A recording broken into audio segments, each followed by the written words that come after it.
नमस्कार, हमारा संविधान के इस वीडियो में आपका बहुत-बहुत स्वागत है।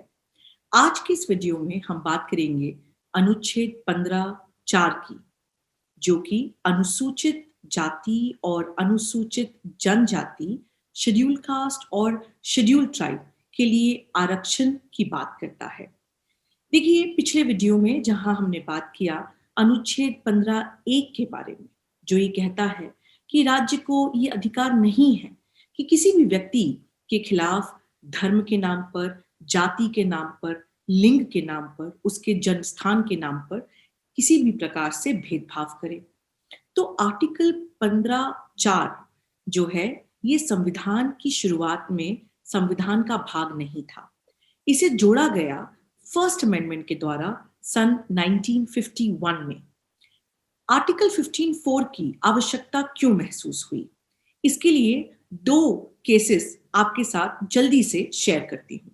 देखिए, पहला क्लासिक केस जो था वो था state of Madras versus Champakam Dorairajan, AIR 1951, supreme court, page number 226। इसमें मद्रास सरकार ने एक गवर्नमेंट ऑर्डर पास किया जिसे कम्युनल GO भी कहा गया, और इसमें अलग अलग राज्य के मेडिकल और इंजीनियरिंग कॉलेजेस में धर्म के नाम पर और जाति के नाम पर सीट्स रिजर्व कर दी गई। जैसे कि जो नॉन ब्राह्मण हिंदूज हैं उनके लिए 6 सीटें, जो पिछड़ी जाति के हिंदू हैं उनके लिए 2 सीटें, ब्राह्मण्स के लिए 2 सीटें, तो हरिजन्स के लिए भी 2 सीटें, Anglo Indians and Indian Christians के लिए 1 सीट, मुस्लिम्स के लिए 1 सीट।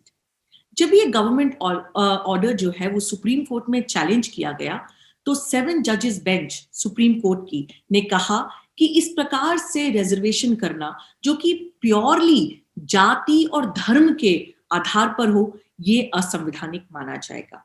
इसी प्रकार से एक और केस आया, Jagwant Kaur versus state of Maharashtra, AIR 1952, Bombay, page number 461। इसमें सरकार ने एक लैंड का रिक्विजिशन किया, मतलब एक लैंड को जो है वो अर्जित किया, ताकि उस पर हरिजन कम्युनिटी के लोगों के लिए रहने की स्थान या रहवास बनाया जा सके। फिर से ये चैलेंज हुआ और कोर्ट ने कहा कि ये बात सही है कि हरिजन कम्युनिटी के लोग जो हैं वो पिछड़े हुए हैं, लेकिन सिर्फ उनके लिए घर बनाने के लिए जमीन का सरकार के द्वारा अर्जित करना ये असंवैधानिक है। इस प्रकार से, एक प्रकार से देखा जाए तो इस यदि राज्य या कोई भी सरकार पिछड़े हुए जाति के लोगों के लिए कोई पॉजिटिव स्टेप यदि लेना चाहती या उनके लिए कोई आरक्षण करना चाहती, तो उसमें 15(1) एक प्रकार से रोड़ा बन जाता।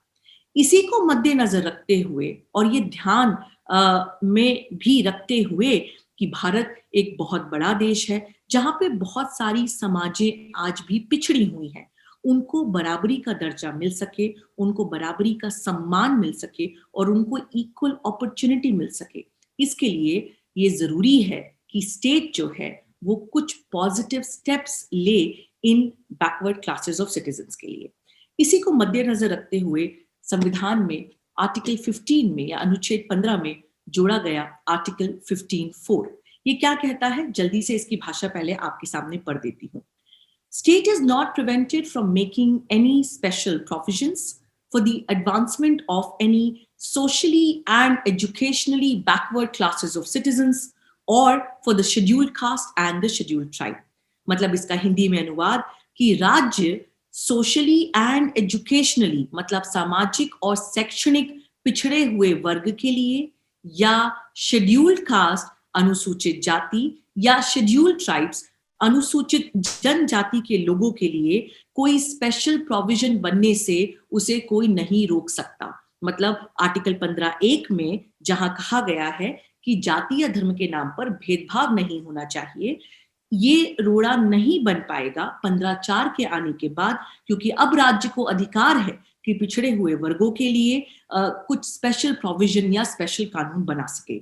अब इस 15(4) आर्टिकल 15(4) को थोड़ा गहराई में समझने की कोशिश करते हैं। देखिए, पहली बात तो ये कि आर्टिकल 15(4) किसी भी व्यक्ति को भारत में ये अधिकार या राइट नहीं देता या राज्य के ऊपर कोई ऑब्लिगेशन क्रिएट नहीं करता कि उसे किसी प्रकार से आरक्षण इस देश में मिले।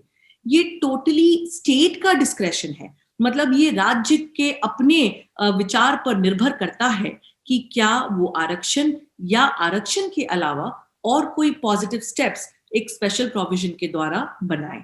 इसका मतलब कोई भी व्यक्ति हाई कोर्ट या सुप्रीम कोर्ट जाकर एक रिट ऑफ मैंडेमस नहीं कह सकता कि मुझे आरक्षण दिया जाए या मुझे आरक्षण नहीं दिया जाए। तो it's not it doesn't create an obligation and it is not a right, it depends on the discretion of the state. देखिए दूसरी बात, अक्सर जब आरक्षण की बात होती है तो लोगों को लगता है कि आर्टिकल 15(4) या अनुच्छेद 15(4) की बात हो रही है। 15(4) it's very wide in scope, इसका जो स्कोप है वो बड़ा ही व्यापक है।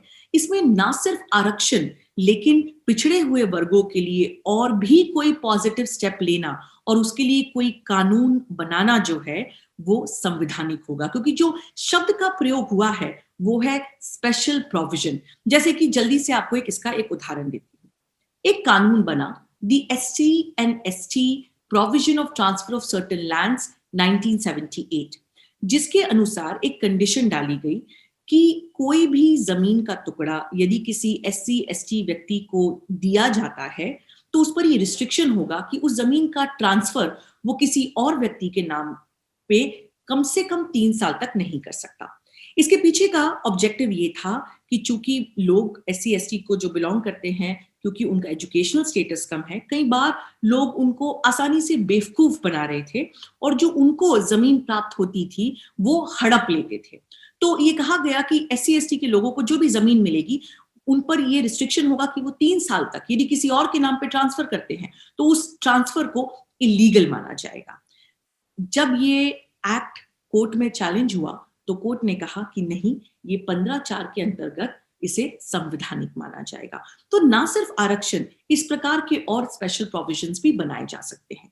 एक और बात कि जब हम आरक्षण की बात करते हैं तो 15(4) के साथ साथ संविधान में और भी बहुत सारे प्रोविजंस हैं जिन पर नजर डालने की जरूरत है, जिन पर हम आने वाले वीडियो में एक एक करके बात करेंगे।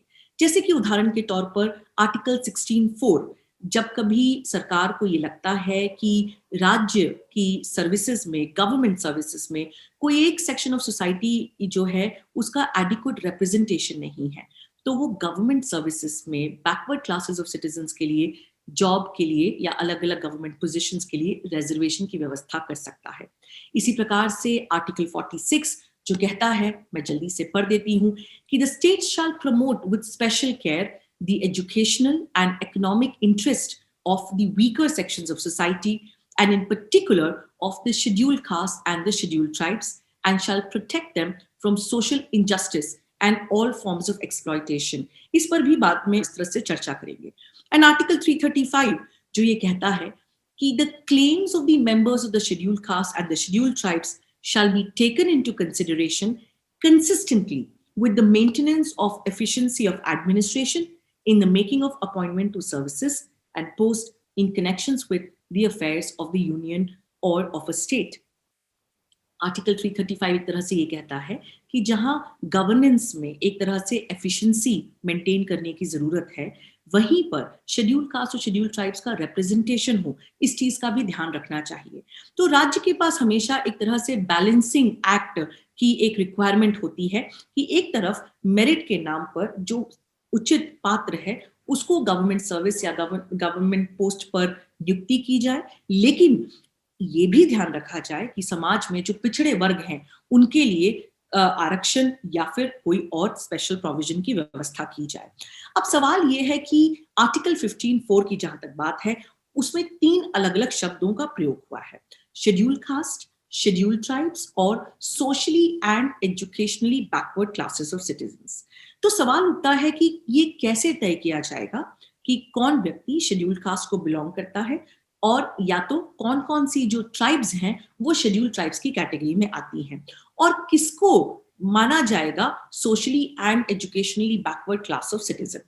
तो जहां तक शेड्यूल कास्ट और शेड्यूल ट्राइब्स की डिटर्मिनेशन की बात है, इस पर संविधान में आर्टिकल 341 और आर्टिकल 342 है जो ये कहते हैं कि भारत के प्रेसिडेंट या राष्ट्रपति एक लिस्ट, एक सूची जारी करेंगे अलग अलग राज्यों के गवर्नर से कंसल्टेशन के बाद और उन सूचियों में जिन जिन भी कास्ट और ट्राइब्स का नाम आएगा वो शेड्यूल कास्ट या शेड्यूल ट्राइब्स माने जाएंगे। तो आर्टिकल 341 342 पे आगे आने वाले वीडियो में हमारी चर्चा होगी।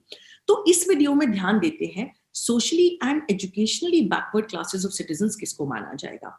अब ये मानिएगा कि संविधान में एक बड़ा विवाद रहा बहुत लंबे समय तक कि क्या क्राइटेरिया ले डाउन करना चाहिए socially and educationally backward classes of citizens के डिटर्मिनेशन के लिए। सामाजिक और शैक्षणिक तौर पर पिछड़ा वर्ग कौन है ये कैसे तय किया जाए या किस बेसिस पर तय किया जाए, इसके कुछ अलग अलग जजमेंट्स पर मैं आपके साथ शेयर करना चाहती हूँ, डिस्कस करना चाहती हूँ। देखिए, सबसे लैंडमार्क केस इस मुद्दे पर है Balaji versus state of Mysore, AIR 1963, supreme court, page number 649। इसमें मैसूर की सरकार ने एक ऑर्डर पास किया जिसमें फिर से मेडिकल कॉलेजेस और इंजीनियरिंग कॉलेजेस के लिए कुछ सीटों का रिजर्वेशन किया गया। लेकिन इसमें नई बात ये थी कि ये आरक्षण करते समय मैसूर की सरकार ने बैकवर्ड क्लासेस और मोर बैकवर्ड क्लासेस करके दो अलग अलग कैटेगरीज का गठन किया। अब एसटीज के लिए 15% का ऑलरेडी रिजर्वेशन था, एसटीज के लिए 3% का ऑलरेडी रिजर्वेशन था और इसी प्रकार से बैकवर्ड क्लासेस और मोर बैकवर्ड क्लासेस ऑफ सिटीजन्स के लिए एडिशनल रिजर्वेशन किया गया। जब ये मैसूर गवर्नमेंट का ऑर्डर कोर्ट में चैलेंज हुआ Balaji versus state of Mysore में, तो कोर्ट ने बहुत सारी चीजें इसमें कही जो आज भी आरक्षण के मामले में देखी जाती हैं, उन पर चर्चा होती है। पहली चीज तो ये कि कोर्ट ने कहा कि आर्टिकल 15(4) या अनुच्छेद 15(4) जो है वो बैकवर्ड क्लासेस और मोर बैकवर्ड ऑफ क्लासेस ये दो अलग अलग कैटेगरीज नहीं बनाता। उसमें सिर्फ एक ही कैटेगरी की बात है, socially and educationally backward classes of citizens. दूसरी बात, कोर्ट ने ये कहा कि देखिए, हिंदूज में तो ये कास्ट सिस्टम प्रेवलेंट है, लेकिन मुस्लिम्स में या बाकी धर्मों में, क्रिश्चियंस में, जैन्स में इस प्रकार से कोई कास्ट सिस्टम नहीं है। तो socially and educationally backward classes of citizens के डिटर्मिनेशन के लिए केवल जाति पर रिलाय करना सही नहीं होगा, क्योंकि जो शब्द प्रयोग हुआ है आर्टिकल 15(4) में वो है क्लासेस ऑफ सिटीजन्स, ना कि कास्ट ऑफ सिटीजन्स। तीसरी बात कोर्ट ने ये कहा कि देखिए, जब कभी सरकारें कोई एक यार्डस्टिक बनाती है, कोई एक रूल बनाती है ये पता करने के लिए कि किसे पिछड़ा हुआ वर्ग माना जाएगा, तो उस रूल का एप्लीकेशन भी बराबरी से करना जरूरी है। जैसे कि educationally backward classes of citizens के लिए इस केस में मैसूर गवर्नमेंट ने एक फंडा अपनाया। उन्होंने कहा कि अलग अलग जातियों के एजुकेशनल लेवल को देखने के लिए स्कूल में जो लास्ट की 3 क्लासेस होती हैं, 10वीं, 11वीं और 12वीं, उसमें देखते हैं कि किन किन जातियों के कितने कितने बच्चे हैं और उस जाति की 1000 लोग की पॉपुलेशन पर क्या लेवल ऑफ एजुकेशन है। तो एक प्रकार से ये फॉर्मूला अपनाया गया और राज्य का जो एक एवरेज या औसतन जिसे कहा जाए वो एजुकेशनल लेवल जो आया वो आया कुछ 6.9%। तो कोर्ट ने कहा कि पूरे एजुकेशन लेवल स्टेट का 6.9% है, लेकिन आपने बैकवर्ड क्लासेस की सूची में ऐसे भी कास्ट को इंक्लूड कर दिया कि जिनका एवरेज 6.9 से बेहतर है, जैसे कि फॉर एग्जांपल लिंगायत की कम्युनिटी में एजुकेशनल का एक एवरेज या औसतन 7.1% आया था। तो कोर्ट ने कहा कि यदि आप कोई फॉर्मूला बनाते हैं तो कम से कम उसे बराबरी से आप अप्लाई करें, ये भी बहुत जरूरी है। और एक आखिरी बात कोर्ट ने कही कि जब कभी आरक्षण की व्यवस्था की जाएगी, it has to be reasonable, और इसलिए 50% से ज्यादा किसी भी पोजीशन या कैटेगरी के लिए आरक्षण नहीं किया जा सकता। इस पर थोड़ा बाद में इसके बाद जो केसेस आए उन पर भी इसी बात पर और चर्चा की गई, जिस पर मैं आती हूँ। बालाजी केस के बाद और बहुत सारे जजमेंट्स आए जहां पे सवाल था कि socially and educationally backward classes of citizens के डिटर्मिनेशन के लिए कास्ट पर या जाति पर कितना निर्भर किया जाए। जैसे कि Chitralekha versus state of Mysore, AIR 1964, supreme court, page number 1823। इसमें एक ऑर्डर था जिसमें कहा गया कि सरकार ने एक ऑर्डर पास किया कि फैमिली इनकम, मतलब ऐसी कोई भी फैमिली जिसकी एनुअल इनकम 1200 रुपए साल से कम हो और जो कोई ऐसे प्रोफेशन में हो जैसे कि एग्रीकल्चर, कोई छोटा-मोटा व्यापार, किसी प्रकार की छोटी-मोटी सर्विसेज़ या क्राफ्ट एक्सेट्रा, तो उन्हें बैकवर्ड माना जाएगा। इसमें जाति को बिल्कुल भी जो है कोई इम्पोर्टेंस नहीं दी गई पिछड़े वर्ग के डिटर्मिनेशन के लिए। कोर्ट ने कहा हाँ, तो बिल्कुल ठीक है क्योंकि इकोनॉमिक क्राइटेरिया और प्रोफेशनल क्राइटेरिया यूज़ किया गया है और सोच समझ कर यूज़ किया गया है, तो ऐसा कोई ज़रूरी नहीं कि जाति को एक पार्ट होना ही पड़ेगा पिछड़े वर्ग के डिटर्मिनेशन में। लेकिन उसके बाद एक और केस आया, SV Balaram versus state of Andhra Pradesh, AIR 1972, supreme court page number 1375। यहाँ पे आंध्र प्रदेश सरकार ने बैकवर्ड क्लासेस कमीशन का अपॉइंटमेंट किया और बैकवर्ड क्लासेस कमीशन ने एक सूची बनाई बैकवर्ड क्लासेस की या पिछड़े हुए वर्ग की। इसमें जहां पिछड़े वर्ग का नाम आया कि कौन कौन पिछड़े वर्ग में आएगा, तो उनका नाम जो है वो एक प्रकार से सूची के जाति के हिसाब से ही सूची में डाला गया। तो सवाल उठा कि ये तो फिर आपने जाति के आधार पर बैकवर्ड क्लासेस का डिटर्मिनेशन कर दिया। तो कोर्ट ने कहा कि ये जरूर सही है कि जाति के नाम पर सूची में बताया गया है कि कौन कौन बैकवर्ड क्लासेस की लिस्ट में है, लेकिन केवल जाति को आधार नहीं बनाया गया। जाति से केवल एक डायरेक्शन में इंगित किया गया है कि फलाना जाति जो है वो बैकवर्ड क्लास में है, लेकिन उस जाति को इंक्लूड करने के पहले बैकवर्ड क्लासेस कमीशन ने प्रॉपर इंक्वायरी कंडक्ट करी है और उस इंक्वायरी के बेसिस पर ही जो है अलग अलग जातियों का नाम बैकवर्ड क्लासेस की लिस्ट में डाला गया है। तो कुल मिला के बात ये आती है कि जाति जो है वो सोल क्राइटेरिया नहीं हो सकता socially and educationally backward classes of citizens के डिटर्मिनेशन के लिए। ये अलग अलग सुप्रीम कोर्ट के और भी जजमेंट्स हैं जिनकी कलेक्टिव रीडिंग से ये पोजीशन जो है वो हमें पता चलती है। अब एक केस जो है उस पर मैं आपका ध्यान आकर्षित करना चाहती हूँ। कई बार ये सवाल आता है कि मानिएगा कि किसी जाति के लिए आरक्षण की व्यवस्था है, तो क्या कोई ऐसा व्यक्ति जो उस जाति में शादी कर लेता है, वो व्यक्ति स्वयं जन्म के द्वारा उस जाति को बिलोंग नहीं करता, लेकिन शादी के कारण उस जाति का भाग बन जाता है, तो जो व्यक्ति शादी करता है क्या उसको भी आरक्षण का बेनिफिट मिलना चाहिए? कोर्ट ने कहा नहीं मिलना चाहिए, क्योंकि आरक्षण के पीछे का जो औचित्य है वो ये कि ऐसे वर्ग समाज के जिन्होंने बहुत लंबे समय तक एक तिरस्कार वाली भावना से जूझे हैं या महसूस किया है, उनको बराबरी की अपॉर्चुनिटी मिलना चाहिए।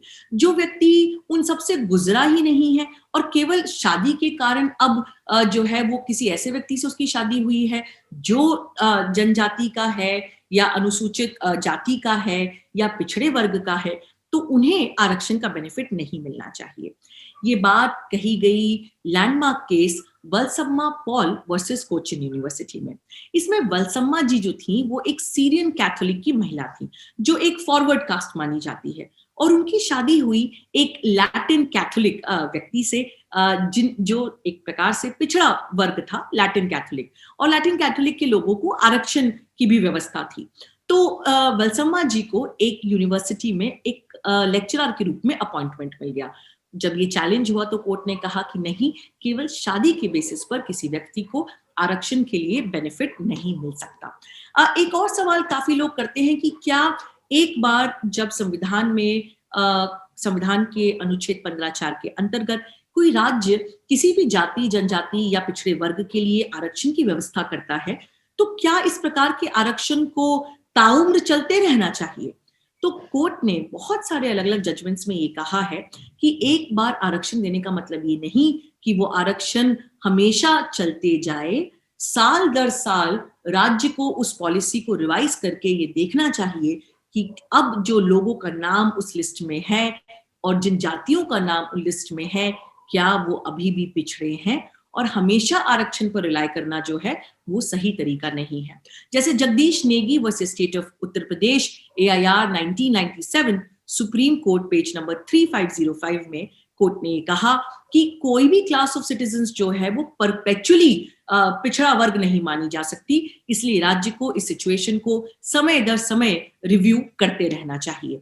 अब आ जाते हैं आज के लिए एक आखिरी केस पर, जो मेरे ख्याल से इस मुद्दे पर सबसे महत्वपूर्ण केस है, और मेरी आपसे अपील है कि आप कुछ समय निकालकर इंटरनेट पर यदि हो सके तो इसके केस को पढ़ने जरूर कोशिश करें। Indira Sahni and others versus union of India. आरक्षण पर एक महत्वपूर्ण केस, एक लैंडमार्क माइलस्टोन संविधान के दृष्टिकोण से। Indira Sahni versus and others versus union of India में अलग अलग सवाल थे, बहुत सारे सवाल थे, लेकिन कुछ महत्वपूर्ण बिंदुओं पर आपका ध्यान आकर्षित करना चाहती हूँ। देखिए, सबसे पहले कोर्ट ने ये कहा कि जो आरक्षण का कोटे का लिमिट होगा वो मैक्सिमम 50% होगा। मतलब शेड्यूल कास्ट, शेड्यूल ट्राइब्स और socially and educationally backward classes of citizens, इन सबके रिजर्वेशन को मिलाकर टोटल रिजर्वेशन 50% से ज्यादा नहीं हो सकता। उस 50% में किसके लिए कितना परसेंटेज होना चाहिए, ये राज्य जो है वो डिटरमिन कर सकता है।